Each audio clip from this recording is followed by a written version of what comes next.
அகிலம் நியூஸ் நேயர்களுக்கு வணக்கம். இன்றைய பிரதான செய்திகள். முதலில் தலைப்புச் செய்திகள்.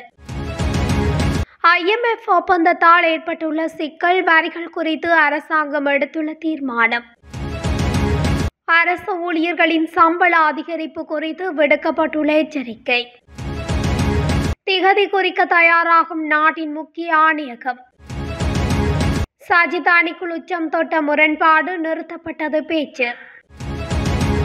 விவசாயிகளின் வங்கிக் கணக்குகளுக்கு வருகிறது பணம், வெளியான மகிழ்ச்சி தகவல். பிப்ரவரி 28 இலங்கைக்கு மிக முக்கிய நாள். வெப்பமான காலநிலை, பொதுமக்களுக்கு விடுக்கப்பட்ட எச்சரிக்கை. யாழில் இடம்பெற்ற விபத்தில் ஸ்தலத்தில் ஒருவர் பலி.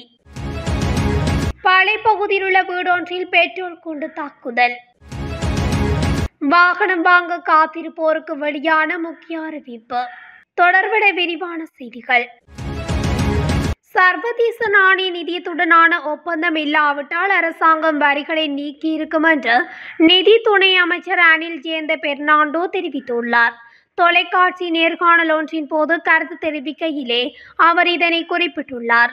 இதன்போது அவர் ஜனாதிபதி தேர்தலின் போது வாக்குறுதி அளித்தபடி அரசாங்கம் அதன் தொடக்க வரவு செலவு திட்ட வரிகளை நீக்க முடியாமைக்கான காரணத்தை தெளிவுபடுத்தியுள்ளார். மக்கள் எதிர்பார்ப்புகளை நிறைவேற்ற எடுக்கக்கூடிய ஒரே நடவடிக்கை வரவு செலவு திட்டம் அல்ல. மேலும் தொடக்க வரவு செலவு திட்டம் இதை நிவர்த்தி செய்வதற்கான ஒரே கருவியும் அல்ல. பொதுமக்களின் தேவைகளை பூர்த்தி செய்வதற்கான பாதைக்கு அடித்தளம் அமைப்பதே இந்த வரவு செலவு திட்டம் என்று தெரிவித்துள்ளார். மேலும் தேவையற்ற பொருட்களில் இருந்து மதிப்பு கூட்டப்பட்ட வரியை நீக்குவதே அரசாங்கத்தின் நோக்கம் என்றும் அனில் ஜேந்த பெர்னாண்டோ வலியுறுத்தியுள்ளார். அதேவேளை IMF ஒப்பந்தம் நடைமுறையில் இல்லாவிட்டால் தொடக்க வரவு செலவு திட்டத்தில் வரியை நீக்கியிருக்கலாம். ஆட்சிக்கு வந்த பிறகுதான் IMF உடனான நடவடிக்கை குறித்து நாங்கள் முடிவு செய்ய முடிந்தது என்று அவர் சுட்டிக்காட்டியுள்ளார்.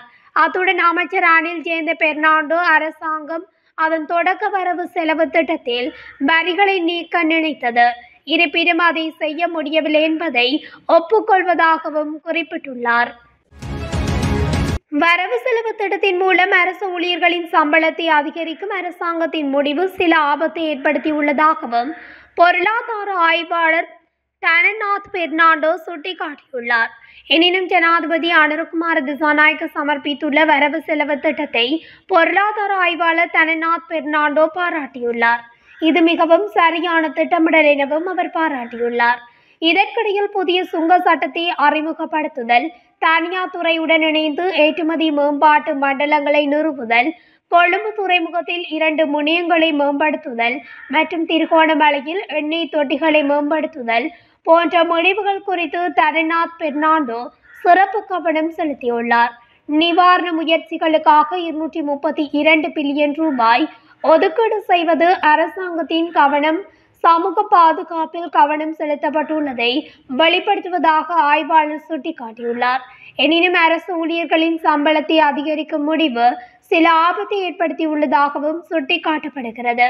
அரசு ஊழியர்களின் சம்பளத்தை இந்த அளவுக்கு அதிகரிப்பது பொருளாதாரத்தின் மீது தாங்க முடியாத சுமை என அவர் சுட்டிக்காட்டியுள்ளார்.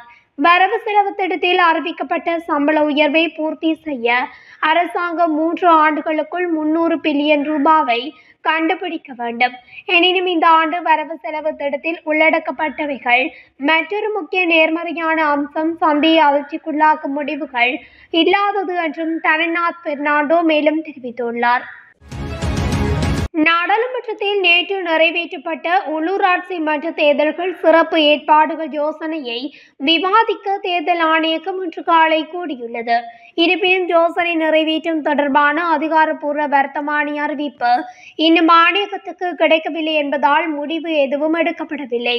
இன்று பெரும்பாலும் பொது நிர்வாகம், மாகாண சபைகள் மற்றும் உள்ளூராட்சி அமைச்சகத்தால் தொடர்புடைய வர்த்தமானி அறிவிப்பு வெளியிடப்படும் என்று எதிர்பார்க்கப்படுகிறது. தேர்தல் ஆணையகம் இந்த வர்த்தமானி அறிவிப்பை பெற்றவுடன் உள்ளூராட்சி மன்ற தேர்தலுக்கான திகதியை அது தீர்மானிக்கும். இதற்கிடையில் நேற்று நிறைவேற்றப்பட்ட உள்ளூராட்சி மன்ற தேர்தல்கள் சிறப்பு ஏற்பாடுகள் சட்டத்தை தாம் அங்கீகரித்ததாகவும் நாடாளுமன்ற சபாநாயகர் இன்று சபையில் அறிவித்துள்ளார்.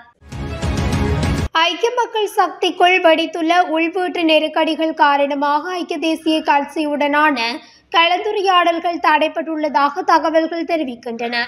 எதிர்வரும் தேர்தல்களில் ஐக்கிய தேசிய கட்சியும் ஐக்கிய மக்கள் சக்தியும் இணைந்து போட்டியிடுவது குறித்து பேச்சுவார்த்தைகள் அண்மையில் தொடங்கின. அதன்படி பல சுற்று பேச்சுவார்த்தைகள் நடத்தப்பட்ட போதிலும் அந்த பேச்சு தற்போது நிறுத்தப்பட்டுள்ளதாக தெரிவிக்கப்படுகிறது. இருப்பினும் பேச்சுவார்த்தைகளில் இருந்து தங்கள் கட்சி இன்னும் விலகவில்லை என்று ஐக்கிய தேசிய கட்சி தெரிவித்துள்ளது. இதற்கிடையில் ஐக்கிய மக்கள் சக்தியின் தேசிய அமைப்பாளர் திசா அத்தநாயக்கவும் சமீபத்தில் இரு கட்சிகளுக்கும் இடையே நடைபெற்று வரும் பேச்சுவார்த்தைகளில் இருந்து விலகிக் கொள்வதாக அறிவித்திருந்தார்.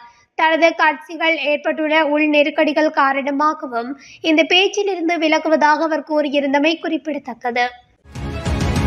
பெரும்போக காலத்தில் கடந்த நவம்பரில் ஏற்பட்ட வெள்ளத்தால் சேதமடைந்த பயிர்களுக்கான இழப்பீட்டை அதை பெறாத மாவட்டங்களில் உள்ள விவசாயிகளுக்கு உடனடியாக வழங்க நடவடிக்கை எடுக்கப்படும் எனவும் அறிவிக்கப்பட்டுள்ளது. குறித்த அறிவிப்பானது விவசாய மற்றும் விவசாய கமநல காப்புறுதி சபையால் விடுக்கப்பட்டுள்ளது. அதன்படி மட்டக்களப்பு மாவட்டத்தில் சேதமடைந்த நெற்பயிர்களுக்காக 9368 விவசாயிகளின் கணக்குகளில் நாளை 202 மில்லியன் ரூபாவை வரவு வைக்க திட்டமிடப்பட்டுள்ளதாக கூறப்படுகிறது. திருகோணமலை மாவட்டத்தில் சேதமடைந்த 6671 விவசாயிகளின் நெற்பயிர்களுக்கு 21ஆம் தேதிக்குள் 98 மில்லியன் ரூபாய் வங்கிக் கணக்கில் நடவடிக்கை எடுக்கப்படும் என்று சபை தெரிவித்துள்ளது. இதேவேளை பொலனறுவை, வவுனியா, முல்லைத்தீவு மற்றும் திருகோணமலை மாவட்டங்களில் சேதமடைந்த பயிர்களுக்கான காப்பீட்டு இழப்பீடாக இதுவரை 306 மில்லியன் ரூபாய் சம்பந்தப்பட்ட விவசாயிகளின் கணக்குகளில் வரவு வைக்கப்பட்டுள்ளமை குறிப்பிடத்தக்கது. இலங்கையின் விரிவாக்கப்பட்ட நிதி வசதி திட்டத்தின் 3வது மதிப்பாய்வை பற்றி விவாதித்து ஒப்புதல் அளிக்க சர்வதேச நாணய நிதியத்தின் நிர்வாக குழு 2025 பிப்ரவரி 28ஆம் தேதி அன்று கூடவுள்ளது. இந்த திட்டத்தின் 3வது மதிப்பாய்வு குறித்து சர்வதேச நாணய நிதிய பணியாளர்களும் இலங்கை அதிகாரிகளும் 2024 நவம்பர் 23ஆம் தேதி அன்று பணியாளர் மட்ட உடன்பாட்டை எட்டினர். இந்நிலையில் நாணய நிதியத்தின் நிர்வாக குழுவால் நிதி வசதி திட்டத்தில் அங்கீகரிக்கப்பட்டதும் இலங்கைக்கு சுமார் $333 மில்லியன் நிதியுதவி கிடைக்கும். முன்னதாக சர்வதேச நாணய நிதியத்தின் ஒப்புதல் என்பது திட்டத்தின் கீழ் அடையாளம் காணப்பட்ட அளவுகளுக்கு இணங்க 2025 வரவு செலவு திட்டத்தை சமர்ப்பித்தல் உட்பட முந்தைய நடவடிக்கைகளை அதிகாரிகள் செயல்படுத்துவதை பொறுத்தது என்று அந்த நிதியத்தின் அதிகாரிகள் கூறியிருந்தனர். அதன்படியே 2025ஆம் ஆண்டுக்கான வரவு செலவு திட்டத்தை இலங்கை அரசாங்கம் நேற்று சமர்ப்பித்துள்ளது என்பதும் குறிப்பிடத்தக்கது. வெப்பமான காலநிலை குறித்து வளிமண்டலவியல் திணைக்களம் எச்சரிக்கை விடுத்துள்ளது. வடக்கு, வடமத்திய, வடமேல், மேல், தென் மாகாணங்களிலும் மொனராகலை மற்றும் ரத்தினபுரி மாவட்டங்களிலும் வெப்பநிலை அதிகமாக இருக்கலாம் என வளிமண்டலவியல் திணைக்களம் தெரிவித்துள்ளது. அதன்படி மேற்கூறிய பகுதிகளில் வெப்பம் மனித உடலால் உணரப்படும் எச்சரிக்கை நிலை வரை அதிகரிக்கும் என எதிர்பார்க்கப்படுவதாகவும் குறிப்பிடப்பட்டுள்ளது. தொடரும் வெப்பமான வானிலை குறித்து பொதுமக்கள் மிகுந்த அவதானத்துடன் செயற்பட வேண்டும் என வளிமண்டலவியல் திணைக்களம் எச்சரிக்கை விடுத்துள்ளது. யாழ்ப்பாணம் அரியாலை பகுதியில் இடம்பெற்ற விபத்தில் ஒருவர் சம்பவ இடத்திலே உயிரிழந்துள்ளார். அரியாலை மாம்பழம் சந்திக்கு அருகில் இன்றைய தினம் துவிச்சக்கர வண்டியில் பயணித்துக் கொண்டிருந்தவர் டிப்பர் வாகனம் மோதியதில் சம்பவ இடத்திலே உயிரிழந்துள்ளார். குறித்த விபத்து இன்று பிற்பகல் இடம்பெற்றுள்ளது. 55 வயது மதிக்கத்தக்க ஆடொருவரே உயிரிழந்துள்ளார். யாழ்ப்பாணம் நோக்கி சென்று கொண்டிருந்த குறித்த நபரின் துவிச்சக்கர வண்டி மீது யாழ்ப்பாணம் நோக்கி சென்று கொண்டிருந்த டிப்பர் மோதியதில் இந்த விபத்து ஏற்பட்டுள்ளது. சடலம் யாழ்ப்பாணம் போதனா வைத்தியசாலைக்கு கொண்டு செல்லப்பட்டுள்ளது. விபத்தினை ஏற்படுத்திய சாரதி யாழ்ப்பாணம் போலீசாரால் கைது செய்யப்பட்டுள்ளார். மேலும் விபத்து சம்பவம் தொடர்பில் யாழ்ப்பாணம் போலீசார் விசாரணைகளை முன்னெடுத்து வருகின்றனர். பளைப்பகுதியில் உள்ள வீடொன்றில் இனந்தெரியாத நபர்களால் பெட்ரோல் குண்டு தாக்குதல் நடாத்தப்பட்டுள்ளது. குறித்த சம்பவமானது நேற்று நள்ளிரவு கிளிநொச்சி பளை தம்பகாம பகுதியில் இடம்பெற்றுள்ளது. ஐயாத்துறை சிவனேசன் என்பவரின் வீட்டின் மீதே இந்த தாக்குதல் மேற்கொள்ளப்பட்டுள்ளது. வீட்டில் யாரும் இல்லாத நேரத்தில் திட்டமிட்டு பழிவாங்கும் நோக்கில் சொத்தழிவு ஏற்படுத்துவதற்காக குறித்த பெட்ரோல் குண்டு வீசப்பட்டதாக பிரதேச மக்கள் தெரிவித்துள்ளனர். குறித்த நாசகார செயற்பாட்டால் வீட்டின் பல பகுதிகள் தீக்கிரையாகியுள்ளதாக குறிப்பிடப்பட்டுள்ளது. மேலும் இந்த சம்பவம் தொடர்பில் பளை போலீசார் தீவிர விசாரணைகளை மேற்கொண்டு வருகின்றனர்.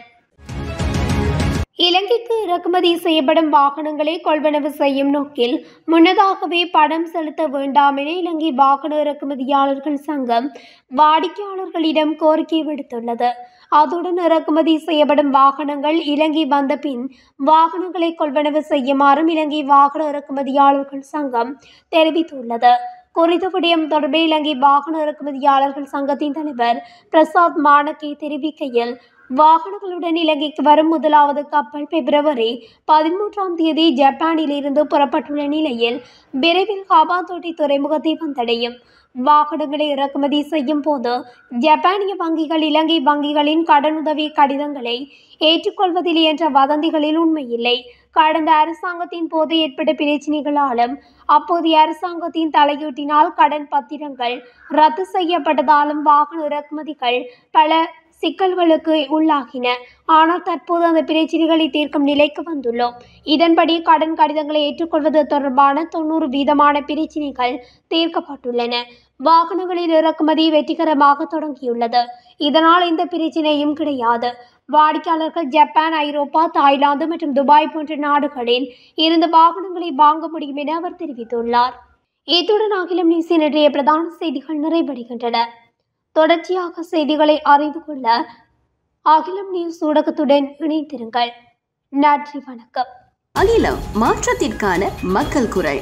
இந்த வீடியோ பிடிச்சிருந்தா லைக் பண்ணுங்க, கமெண்ட் பண்ணுங்க, ஷேர் பண்ணுங்க. மறக்காம கீழே இருக்க பெல் ஐகானை கிளிக் பண்ணுங்க.